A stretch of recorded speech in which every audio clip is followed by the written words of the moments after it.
Hey guys, it's Dave here again. I am in my garage and I just completed a battery replacement on this Jag convertible. I wanted to walk you through it because it wasn't very clear in some of the other videos. There were some decent videos, but hopefully this will be a one-stop shop on how to not only replace the battery, but how to jumpstart the car, which there was a lot of conflicting information. So let's go over everything. So I left the trunk apart so you could see where the battery is and what it looks like. I'm going to go over first jump starting. So when this car died and it didn't have any electrical power, it was with the top down. Now, if you have the top down in this car, you're not going to be able to get at the battery, which sits right there. Now, I'll get back to that here in a second. But there is, to jumpstart it, there was a lot of conflicting information. But if you go on the driver's side or the left side in the trunk, there is a little stud that has a black boot over it. You can see it right there. That is actually the positive cable jumper. And then you just want to look for a stud like down there where that screwdriver is. There's another stud. The one I used was right here on the side of the spare tire. So I used a booster box and jump started the car. So once I jump started the car, I was able to get the top up, and then the process was actually pretty easy. First things first, you take off the trunk floor cover that covers the spare tire in here. And then and obviously I took off this black grill over here to get in there to jumpstart the car.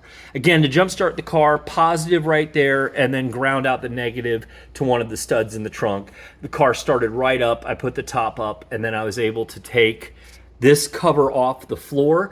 And then there are 4 bolts that you can kind of see. There's 1, there's 2, and then I don't know where the other 2, oh yeah, right here, and then right there. There are 4 bolts in this car that hold in the carpeted cover that covers up all this. I assume this is a DVD for navigation or what have you, but anyway.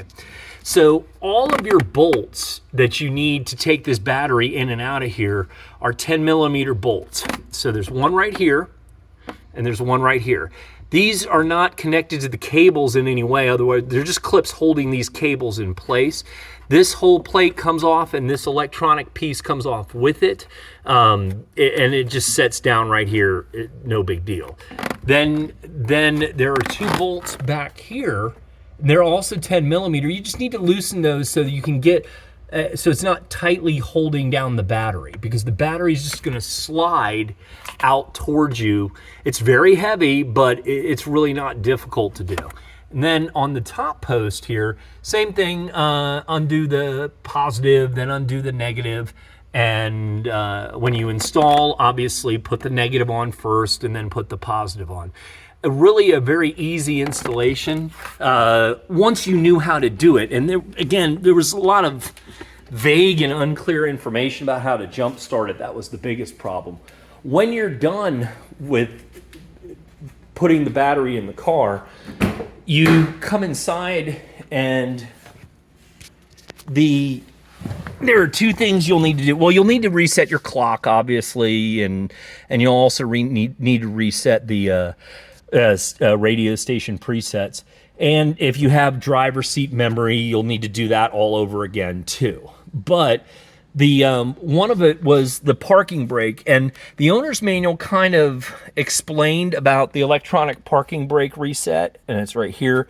But in essence, it was very easy. In the center between the tach and the speedometer, there's a display screen there, and it actually walked you through it. It was just a matter of holding your foot on the brake pedal and then pulling up on your parking brake lever, then releasing the brake pedal, releasing the parking brake, and then put it in reverse. And it was very, very self-explanatory. That's why I just breezed over that. And then they had a procedure for the windows, which you go one window at a time. You roll the window up, and then when it stops, then you hold it for another, then you release the switch, hold it for another 2 seconds, and then pull the switch again like you're continuing to roll it up for 2 seconds, and then pause, and then roll the window down wait for it to stop completely, and then try to roll it down more for another 2 seconds. And that resets what they call the anti-trap feature. And that was really it. A lot of the things on the internet seem to be much harder to do this job than it was. It wasn't a cheap battery, but I don't know that I was really expecting that. And that's it. Hope that helps.